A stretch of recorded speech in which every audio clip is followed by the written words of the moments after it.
अब पिछले 7 वर्ष से भारत के प्रधानमंत्री हैं और देश का कोई प्रदेश ऐसा नहीं है, भले ही हमने चुनाव जीते हो या हारे हो, कि जहां पर चुनावों को कभी भी टाला गया हो। लेकिन आपको ये भी समझना होगा कि जिन लोगों ने अव्यवस्था दिल्ली में पैदा की और जो लोग दिल्ली की अव्यवस्था के लिए जिम्मेदार हैं, वो चाहते ही नहीं कि दिल्ली में व्यवस्थित ढंग से म्युनिसिपैलिटी काम कर सके। और दिल्ली की म्युनिसिपल कॉर्पोरेशन को रिफॉर्म्स की आवश्यकता है, बदलाव की और सुधार की जरूरत है। और उस सुधार के चलते ही दिल्ली की सुधार को बनाए रखने के लिए चुनाव आयोग को एक चिट्ठी केंद्र सरकार ने लिखी है।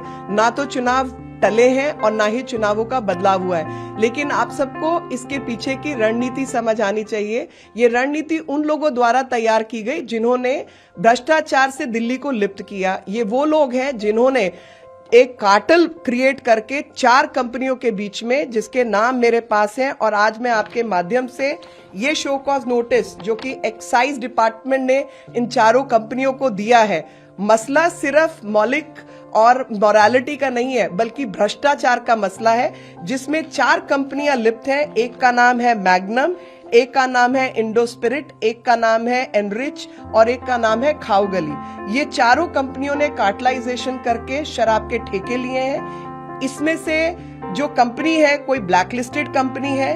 इसमें जो नियम है, उस नियम में जो शराब बनाता है, जो मैन्युफैक्चरर है, वो रिटेल का काम नहीं कर सकता, लेकिन बावजूद उसके इन 4 कंपनियों को ये सारे ठेके दिए गए हैं।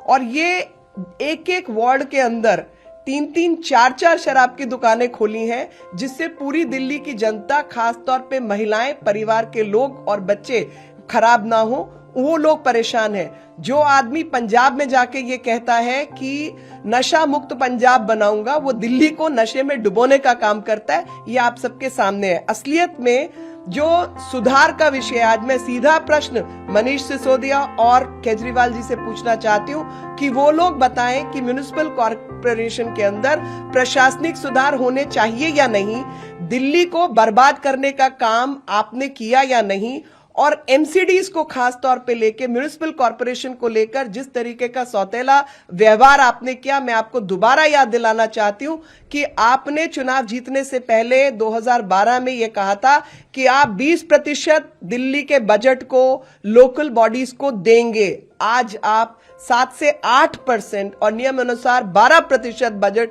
जो उनके हिस्से का है क्यों नहीं दे रहे, और क्यों प्रशासनिक प्रक्रिया के अंदर हस्तक्षेप कर रहे हैं। जिन लोगों को संवैधानिक प्रक्रियाओं की समझ नहीं है, जिन्होंने आज तक कानून नियम का पालन नहीं किया और उसके उल्लंघन में पार्लियामेंट्री सेक्रेटरीज पहले अपॉइंट किए थे भ्रष्टाचार करने के लिए, उन्होंने अनऑथराइज्ड जो बॉडीज हैं वो क्रिएट की थी, कभी डायलॉग के नाम पे, कभी किसी और नाम पे।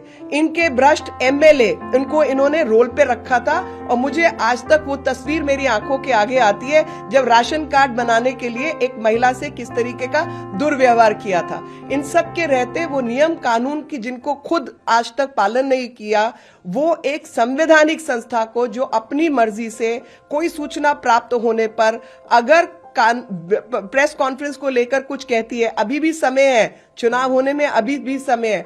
असलियत में जो कहानी है वो ये है कि अगर डिलिमिटेशन होती है दिल्ली की वार्ड्स की, तो उसमें इन्होंने जो जो हरकतें की हैं, जो भ्रष्टाचार इनका शराब के मामले में सामने आया है, शायद और क्या क्या गफलत है, इस करके ये डरे हुए हैं। असली बात तो ये है कि डरा कौन है। जहां तक भारतीय जनता पार्टी का प्रश्न है, भारतीय जनता पार्टी 370 इस देश में हटा के आने वाली पार्टी है। वो किसी से डरने वाली पार्टी नहीं है। ये डरने डराने का काम औरों का है, और उसी का संज्ञान लेते हुए जरा सोच समझ के बात करें। उन्होंने कहा है हमारे सर्वे में 272 में, अरे इनके सर्वे में तो पंजाब भी ये जीत रहे हैं, इनको रहने दो भाई, इनको रहने दो। ये तो अपना सर्वे खुद से ही बनाते हैं। ये तो केजरीवाल को मुख्यमंत्री भी बना रहे थे पंजाब का। आप इनका सर्वे मानते होंगे, मैं नहीं मानती, और ना ही जनता